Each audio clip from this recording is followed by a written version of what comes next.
इस घटनाक्रम में तुम्हारी भूमिका सबसे महत्वपूर्ण होगी। त्रिदेवों ने यह स्वीकार किया है कि वो एक विशेष मूल्य अवश्य चुकाएंगे। वो मूल्य किसके लिए चुका रहे ये विस्मृति ना होने दो।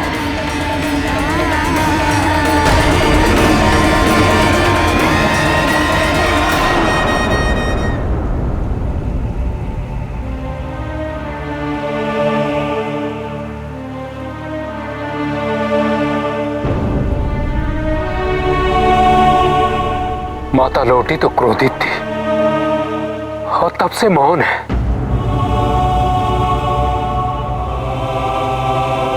ऐसा क्या हुआ है?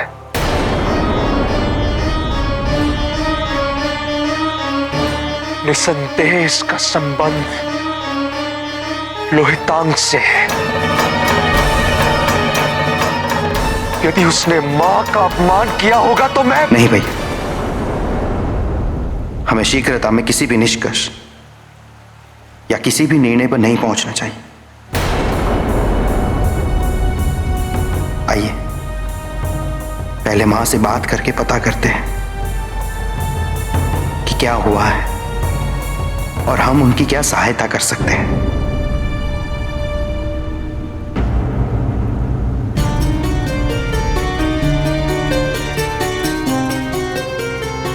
मां,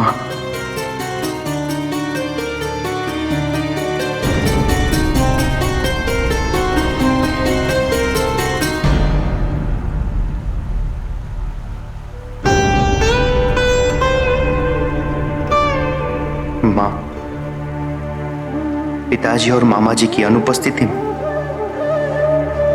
समस्त लोगों को मां आदिशक्ति की आवश्यकता है। यदि आपकी सहायता है तो हम कुछ भी कर सकें तो हमें आदेश दीजिए। हम तुम सबको कुछ बताना चाहते हैं, कुछ अप्रिय। 12 ज्योतिर्लिंगों का ज्ञान जो लोहितांग ने ऋषि पिप्पलाद से अर्जित किया है, अब वो उसका दुरुपयोग करेगा। महादेव की सबसे प्रिय नगरी पर आक्रमण करके वो इसका आरंभ करेगा। काशी,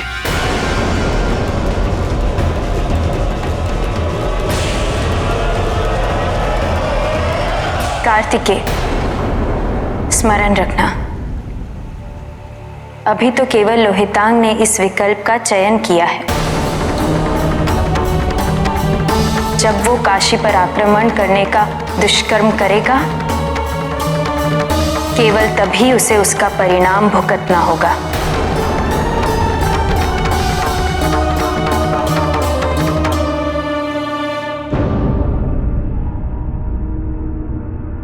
महादेव की प्रिय नगरी काशी।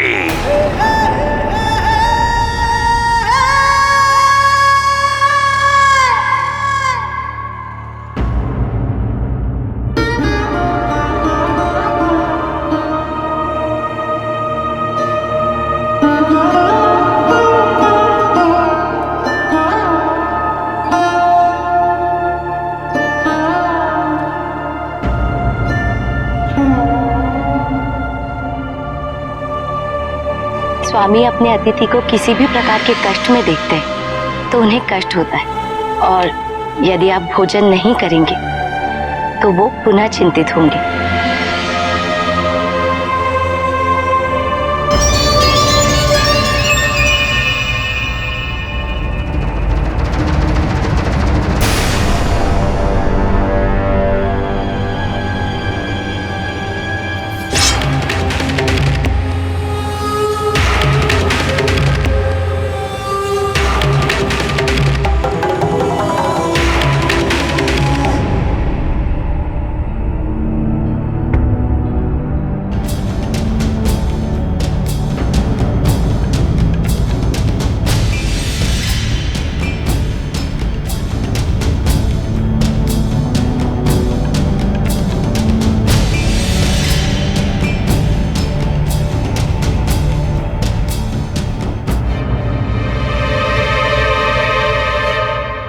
स्वामी की इच्छा है कि तुम कल प्रातः सभा में सम्मिलित हो। मुझे आशा है तुम उससे पहले नहीं जाओगे। नहीं जाऊंगा।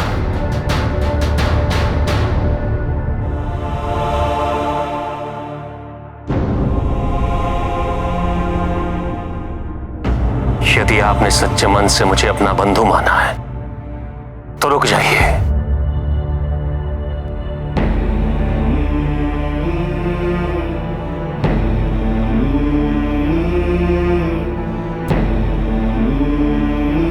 स्मरण कीजिए, मैंने अपनी मां पृथ्वी को साक्षी मानकर आपको अपनी बांधवी माना था। मैं लोहिता अपनी माता पृथ्वी को साक्षी मानकर आपको अपनी बांधवी के रूप में स्वीकार करता। आज से आपके प्रति सभी दायित्वों का मैं निर्वाह करूंगा। मैं अपनी उसी मां को पुनः साक्षी मानकर आपसे ये कहता हूं कि उस संबंध के प्रति मेरे मन में आज भी उतना ही सम्मान है। किंतु यदि आपको यह लगता है कि मैंने आपके साथ विश्वासघात किया है, उस संबंध का निरादर किया है,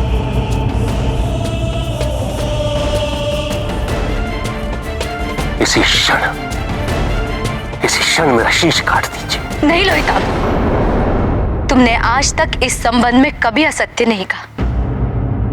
तुमने आरंभ में ही यह स्पष्ट कर दिया था कि तुम्हारा उद्देश्य महादेव से प्रतिशोध, और तुमने जो भी किया वो अपने उद्देश्य के पूर्ति हेतु किया।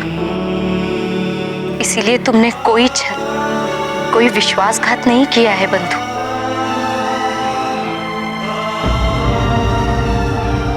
किंतु मैंने ना चाहते हुए भी आपको बहुत दुख पहुंचाया है, और उसके लिए आपसे क्षमा पाने हेतु मैं कुछ भी करूंगा। तुम्हें ज्ञात नहीं है लोहिता, बहुत बड़ा वचन दे रहे हो तुम।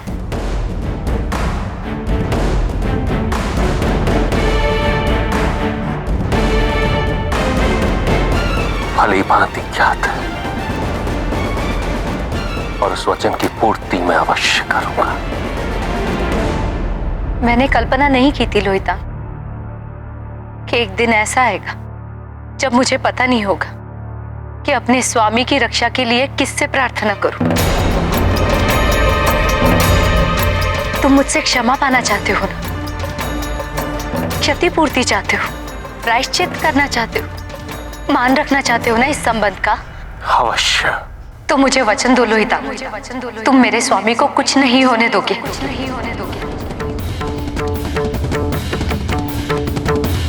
तुम्हारे कारण मैं अपने आराध्य से वंचित हुई हूं, पर मुझे वचन दो कि तुम अपने अंतिम श्वास तक मेरे स्वामी की रक्षा करोगे।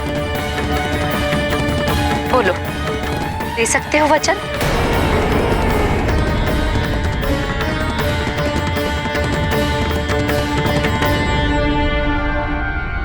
मैं आपको वचन देता हूं,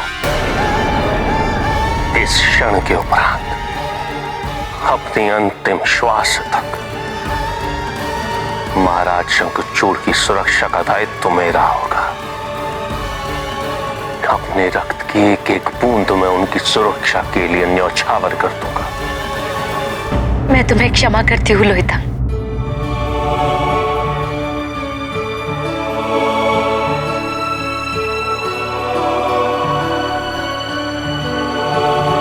और एक वचन मैं अपने आप को भी देता हूं कि मैं अपनी बांधवी को निराश नहीं करूंगा। जो भी कष्ट आपको पहुंचा उसका प्रतिशोध लोहितांग अवश्य लेगा, जिसका आरंभ कल प्रातः होगा काशी से।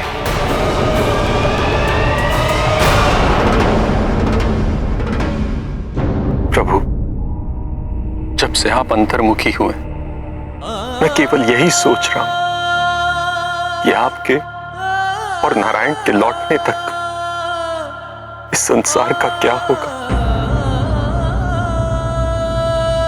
निद्रा हेतु नेत्र बंद भी करता हूं, ये सोचकर कि कल प्रातः जब जागूंगा तो आपके और नारायण की उपस्थिति का पुनः आभास होगा।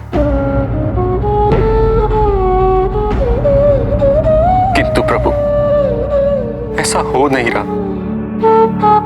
मुझे तो इस बात का भय है कि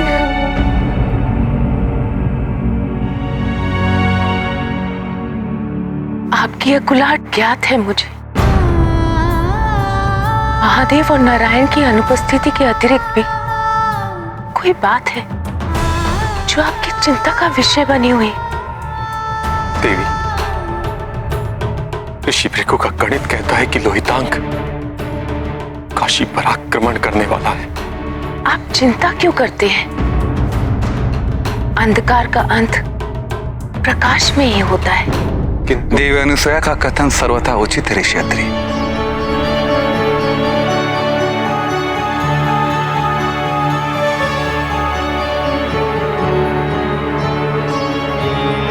इस समय का सामना करने हेतु महादेव ने हमारा मार्गदर्शन पूर्व में ही कर दिया था।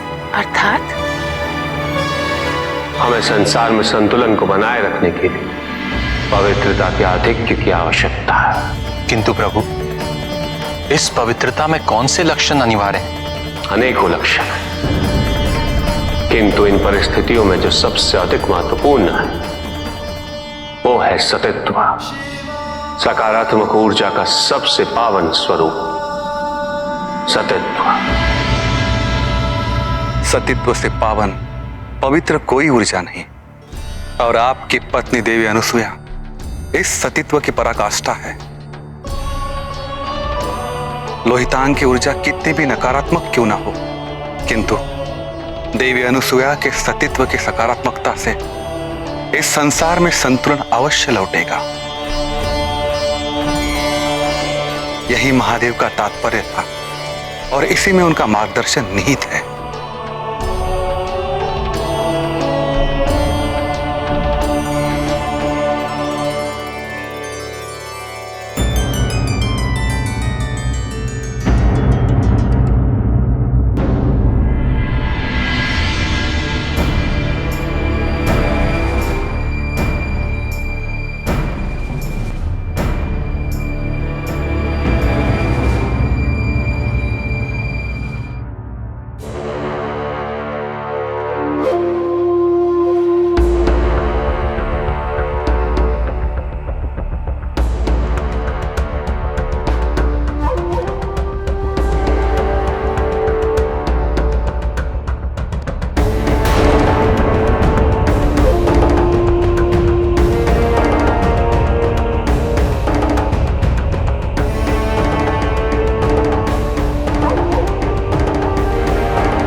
स्वर्ग का राजा बनने के उपरांत स्वाभाविक है कुछ महत्वपूर्ण परिवर्तन आएंगे। सबसे पहले परिवर्तन यह है, मेरे राज्य में सब एक समान होंगे, कोई बड़ा नहीं होगा, कोई छोटा नहीं होगा, सबका बराबर का महत्व होगा, नियम सबके लिए एक होंगे, मूल्यांकन होगा तो केवल अच्छे और बुरे कर्मों के आधार पे, और यही एकमात्र मापदंड होगा। देवताओं को अभी तक बहुत से अधिकार प्राप्त हुए थे, भले ही उनके कर्म कैसे भी रहे हों, किंतु अब ऐसा नहीं होगा। कर्म अच्छे नहीं होंगे तो अधिकार छीन लिया जाएगा। सबको परिश्रम करना होगा, देवताओं को भी।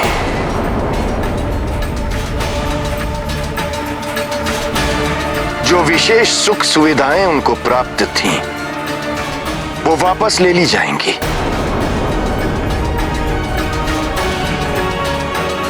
सबको श्रम करना होगा। पुष्पदंत विचलित, हम गंधर्वों के लिए तो हमारा संगीत ही हमारा धर्म है, संगीत ही हमारा कर्म है। संगीत से शुदा नहीं मिटाई जा सकती। किसी भी राज्य का विकास केवल संगीत से नहीं होता है।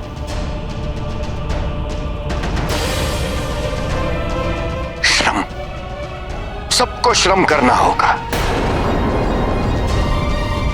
हाँ, श्रम के अतिरिक्त आपको संगीत करना है या शिल्पकारी, राज्य को इसमें कोई आपत्ति नहीं होगी, जब तक कि आपके कर्मों से राज्य के नियमों का उल्लंघन नहीं होता। तुमने स्वर्ग पर विजय अवश्य प्राप्त की है, किंतु हम सभी देवता तुम्हारे नियमों के अधीन नहीं है शंखचूड़। महाराज शंखचूड़,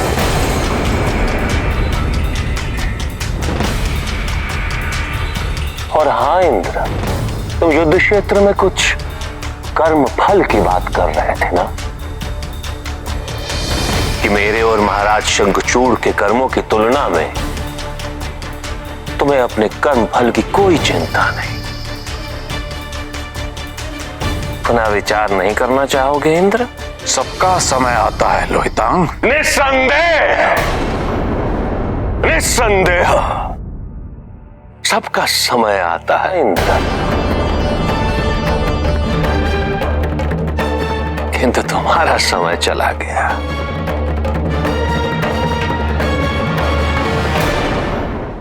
इंद्रदेव,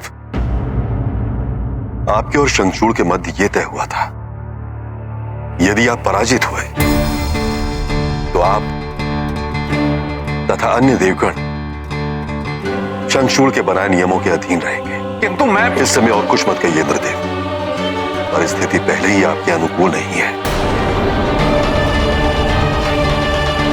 आप निश्चिंत रहिए शंखचूड़, समस्त देवता आपके द्वारा बनाए गए नियमों का पालन अवश्य करेंगे।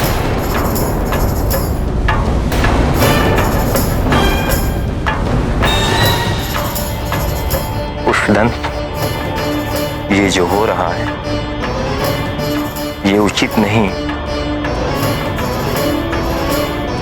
पुष्पदंत चिंतित है, क्योंकि शंखचूड़ की नीति में देवताओं के प्रति जो उद्देश्य निहित है, उसमें राज्य के उद्धार से कहीं अधिक व्यक्तिगत उद्धार का संकेत आ रहा है। पुष्पदंत चिंतित चिंतित। महाराज शंखचूड़ की, महाराज शंखचूड़ की, महाराज शंखचूड़ की। अब मैं समझा कि आप मुझे सभा में सम्मिलित क्यों करना चाहते थे। इस इंद्र को अपमानित हुए देखकर मैं अत्यंत प्रसन्न हूं। लोहितांग, अब काशी के लिए प्रस्थान करने का समय आ गया है। काशी के लिए प्रस्थान करने का समय नहीं गुरुदेव, काशी के विनाश का समय। अब सारे महादेव भक्त देखेंगे कि कैसे मैं उनके आराध्य का विनाश करता हूं।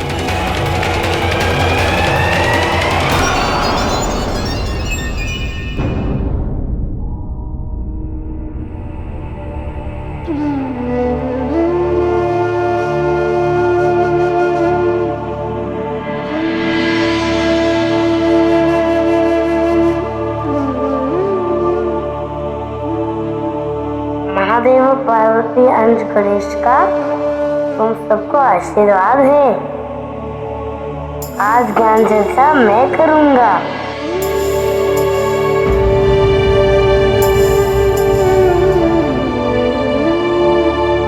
पुत्र, तुम्हारे बाल्यकाल के कई प्रसंग हैं। तुम अपने पिता की भांति बात करते थे। स्वामी ने तुम्हें यह अवसर दिया है, इतना बड़ा दायित्व सौंपा है। इस नई परिस्थिति में उन्होंने तुम्हारी भूमिका स्पष्ट की थी, स्मरण है ना? हाँ माता। स्वामी ने तुम्हें यह अवसर दिया है, इतना बड़ा दायित्व सौंपा है, स्मरण है ना? हाँ माता। यदि लोहितांग ने काशी पर आक्रमण करने का निर्णय लिया तो उसे हम सबसे युद्ध करना होगा। हम काशी की गरिमा को क्षति नहीं पहुंचने देंगे।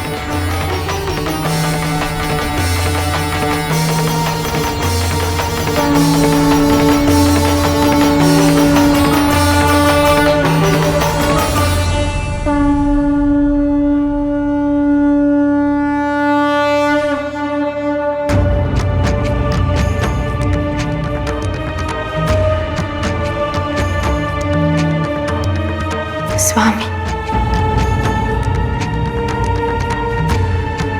लोहितांग ने अभी त्रिदेवों की शक्ति देखी है और अब वो त्रिदेवियों की शक्ति देखेगा।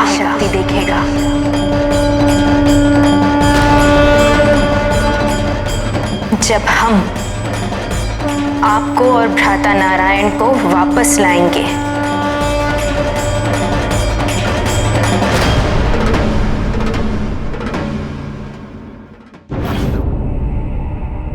देवी, लोहितांग अपने अहंकार में एक और भूल करने जा रहा है, काशी पर आक्रमण करने की भूल। काशी पर आक्रमण अर्थात ज्ञान, वेद, अभिव्यक्ति तथा मनुष्य व देवताओं के बीच स्थापित सेतु पर आक्रमण करने के समान है। यदि हम उसे नहीं रोकते हैं तो असंख्य निर्दोष व्यक्तियों को इसका मूल्य चुकाना होगा। देवी सरस्वती, देवी लक्ष्मी, अब समय आ गया है। हम तीनों उसे रोक तो लेंगे, किंतु इसके अतिरिक्त हमें महादेव और नारायण को वापस लाने का मार्ग ढूंढना होगा। महादेव ने कहा था कि समय आने पर ब्रह्मदेव हमारा मार्गदर्शन करेंगे।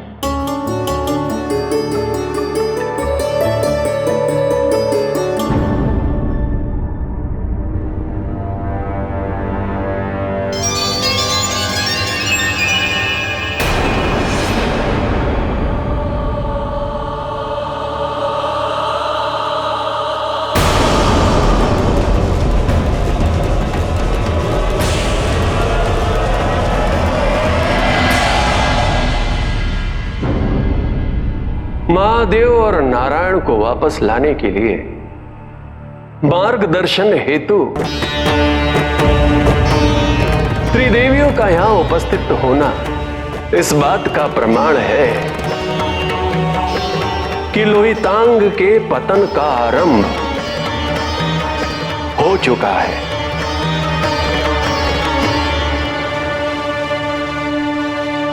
कौन है जिसने लोहितांग को रोकने का दुस्साहस किया? छुपे क्यों हो कायर? सामने आओ, सामने आओ। लोहितांग, दुस्साहस तो तुमने किया है यहां आकर। महादेव पुत्र,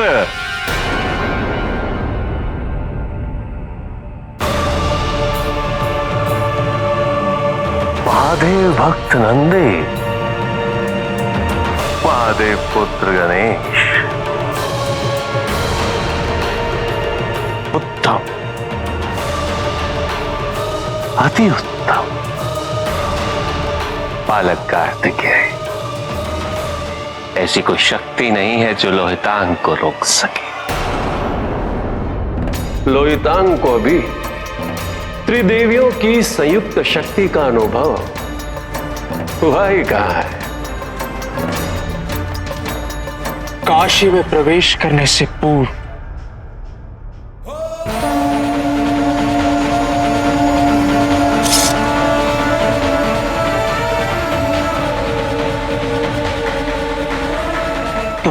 मुझसे युद्ध करना होगा। महादेव पुत्र, यदि मैं तुम्हारे स्थान पे होता बालक, तो मैं ऐसी मूर्खता कभी नहीं करता। जाओ बालक, कैलाश जाओ, अन्यथा ऐसे पराजित करूंगा कि दोबारा खड़ग उठाने के विचार से तुम्हारा शरीर कांपने लगेगा।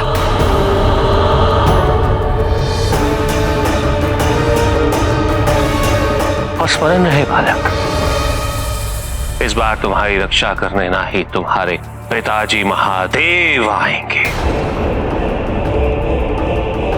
और ना ही तुम्हारे मामा श्री नारायण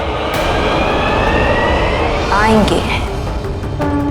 महादेव और नारायण अवश्य आएंगे।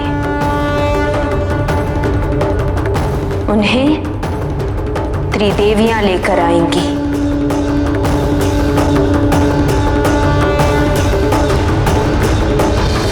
नारायण नारायण, इन्हीं शब्दों को सुनने के लिए मैं कब से लालायित था। हे ब्रह्मदेव, महादेव और नारायण को शीघ्रातिशीघ्र वापस लाने का मार्ग प्रशस्त करें।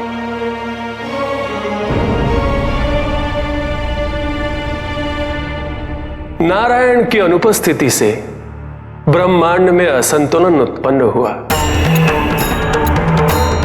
उसे संतुलित करने हेतु महादेव भूकेंद्र में स्थित होकर ध्यान कर रहे हैं।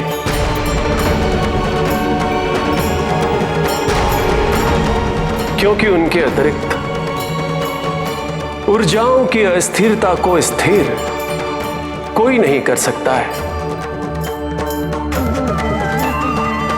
किंतु यह भी सत्य है नारद, एक महादेव ही है जो नारायण को वापस ला सकते हैं। उसके लिए उन्हें ध्यान से बाहर आना होगा, और वो तभी संभव है नारद जब हम किसी और को नारायण की अनुपस्थिति में ब्रह्मांड को संतुलित करने का दायित्व सौंप सके।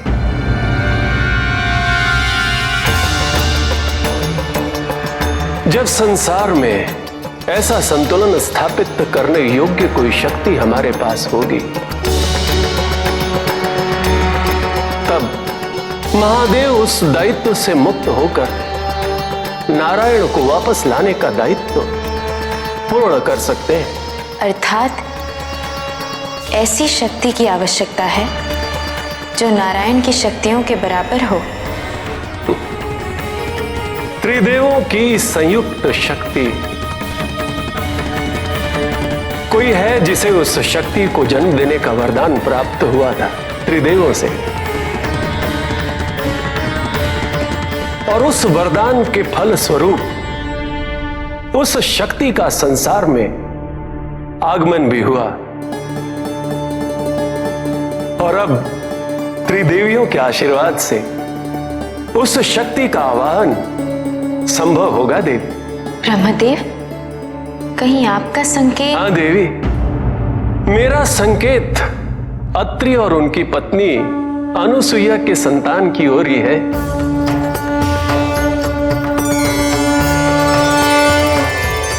क्योंकि आप तीनों ने यदि अनुसुईया के सतीत्व की परीक्षा न ली होती तो अनुसुईया को त्रिदेवों का वरदान प्राप्त न हुआ होता। स्मरण है देवी, आपके निवेदन पर हम त्रिदेवों ने अनुसुईया के पतिव्रत की परीक्षा ली थी। क्या आज की रात हम आपकी कुटिया में वास कर सकते हैं? हे ईश्वर, यदि मेरा पतिव्रत धर्म सच्चा है तो ये तीनों अबोध बालक के रूप में परिवर्तित हो जाए।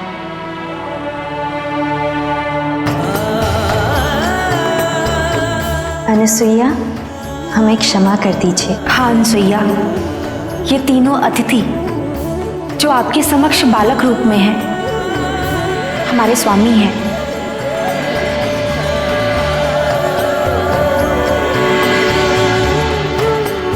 अब विलंब है तो केवल उस शक्ति के आवाहन का, उसे उसके दायित्व से अवगत कराने का। धन्यवाद ब्रह्मदेव। और मैं आभारी हूं महादेव का, जिन्होंने बहुत समय पूर्व मेरा मार्गदर्शन किया था। यदि वैसी परिस्थिति उत्पन्न हुई तो मैं अपने दायित्व निर्वाह से पीछे नहीं हटूंगा, और तब केवल आप रह जाएंगे ब्रह्मदेव। आपको सबका मार्गदर्शन करना होगा।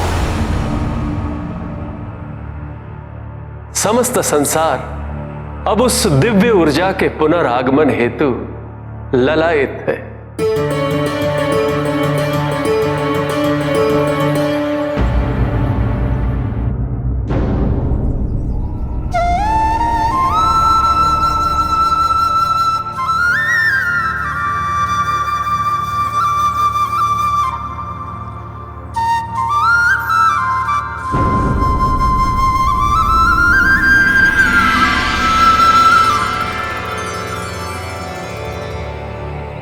अनुसुईया,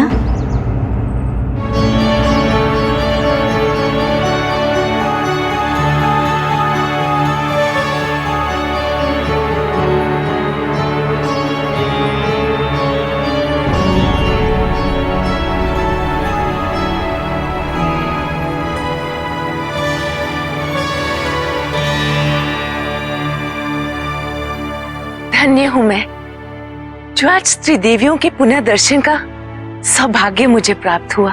देवी, हम यहाँ अति आवश्यक उद्देश्य हेतु उपस्थित हैं, जिसकी पूर्ति हेतु आपको एक महत्वपूर्ण भूमिका निभानी है। आदेश करें देवी, क्या उद्देश्य है? वही जिसकी प्रतीक्षा समस्त लोगों को है। महादेव और नारायण की वापसी।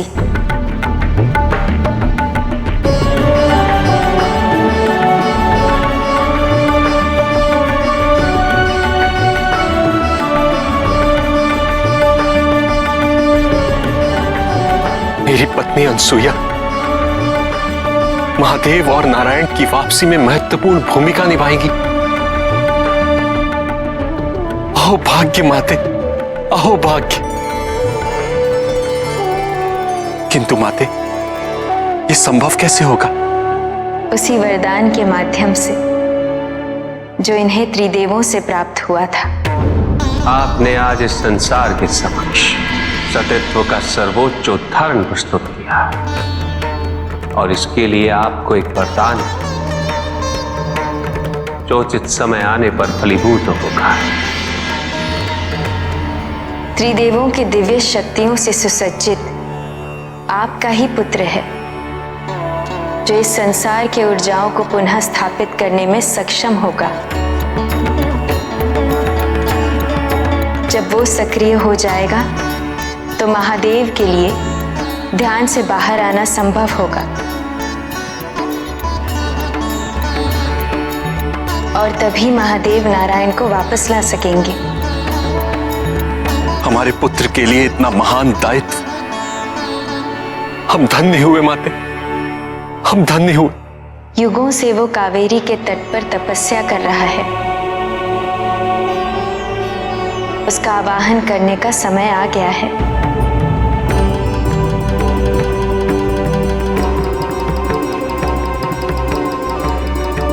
नारायण नारायण, अद्भुत, अति अद्भुत। इसका अर्थ यह है कि जिस युद्ध का प्रारंभ लोहितांग ने किया था, उसका अंत निकट है। महादेव पुत्र, मुझे ज्ञात था कि तुम ऐसे नहीं मानोगे। महादेव पुत्र,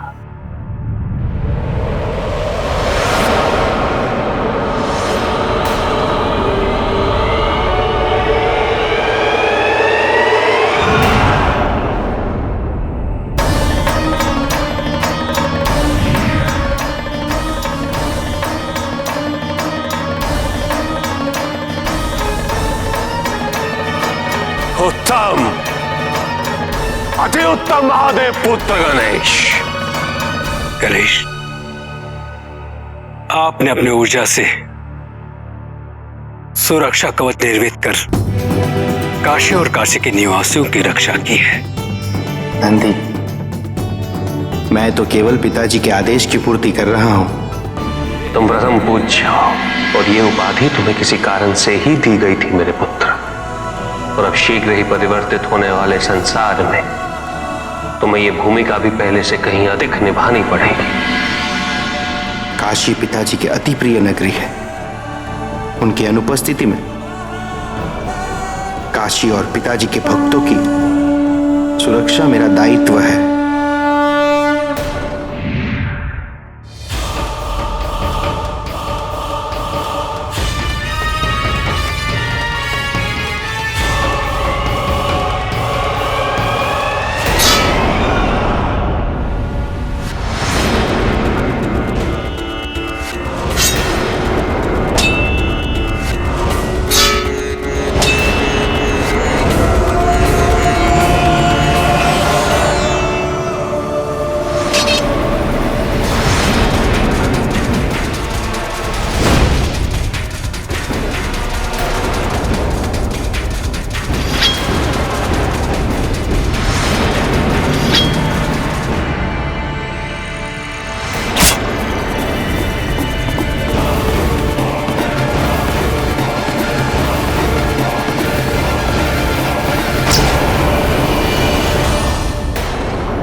महाराज, गणेश, कार्तिकेय, नंदी और गणप्रीत ये सभी काशी पहुंच चुके हैं महाराज। इस समय लोहितांग और कार्तिकेय में युद्ध चल रहा है। दो शिवांश, गणेश और कार्तिकेय, साथ में नंदी, जिसकी भक्ति की शक्ति किसी भी योद्धा को पराजित करने के लिए पर्याप्त है। लोहितांग संकट में अवश्य है गुरुदेव। शंखचूड़, मैं लोहितांग को भली भांति जानता हूं। वो पीछे नहीं हटेगा। मुझे स्वयं वहां जाना होगा।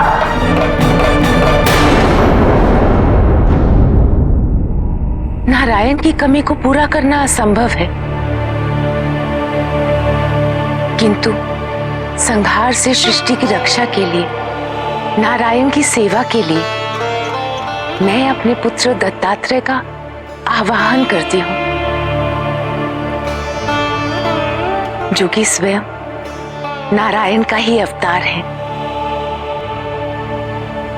ब्रह्मदेव और महादेव के आशीर्वाद से सशक्त है वो।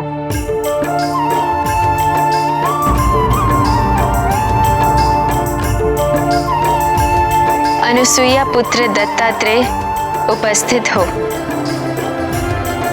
सत्य अनुसुईया पुत्र दत्तात्रेय प्रकट हो। हम अनुसुईया पुत्र दत्तात्रेय का आह्वान करते हैं। हम अनुसुईया पुत्र दत्तात्रेय का आह्वान करते हैं।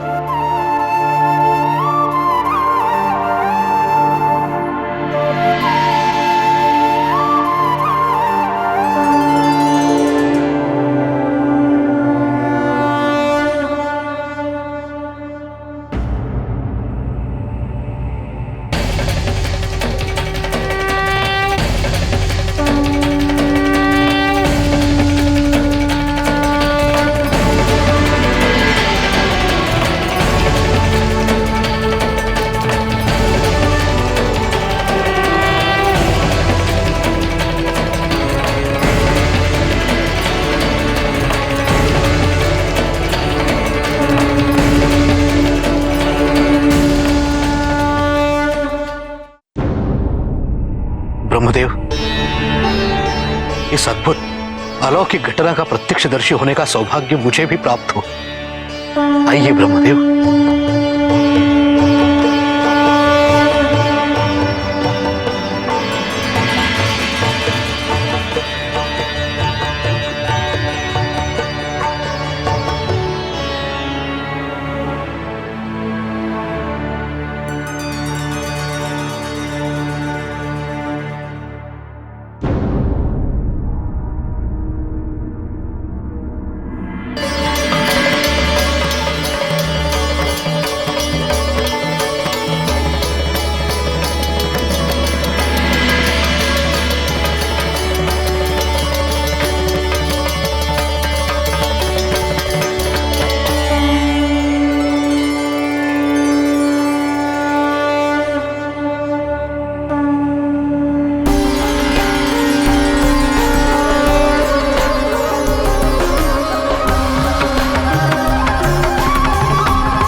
माता अनुसुईया, मेरे जीवन को सार्थक बनाने हेतु आपने मेरा आवाहन किया। मैं धन्य हुआ।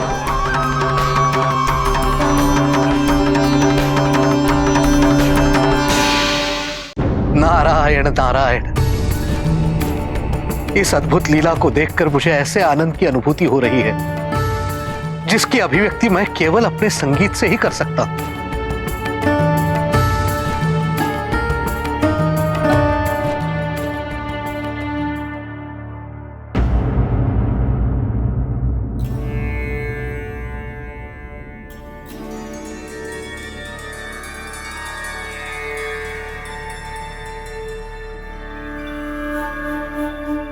अथ श्री दत्तात्रेय स्तोत्रम् श्री गणेशाय नमः। जटाधरं पाण्डुरङ्गं शूलहस्तं कृपानिधिं सर्वरोगहरं देवं दत्तात्रेयमहं भजे।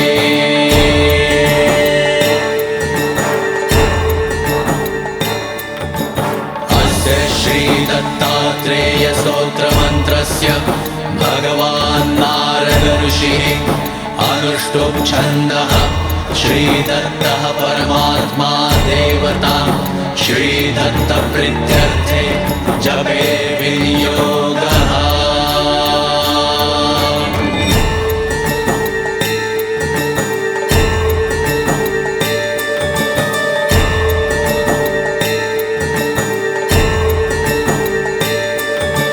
जगदुत्पत्ति कर्त्रे च स्थिति संहार हेतवे भवपाश विमुक्ताय दत्तात्रेय नमोस्तुते।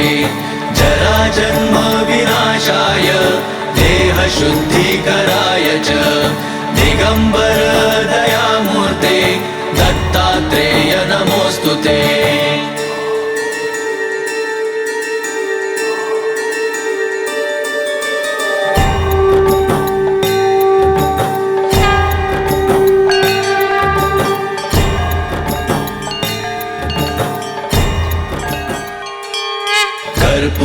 कर्पूरकान्तिदेहाय ब्रह्ममूर्तिधराय च वेदशास्त्र परिज्ञाय दत्तात्रेय नमोस्तुते।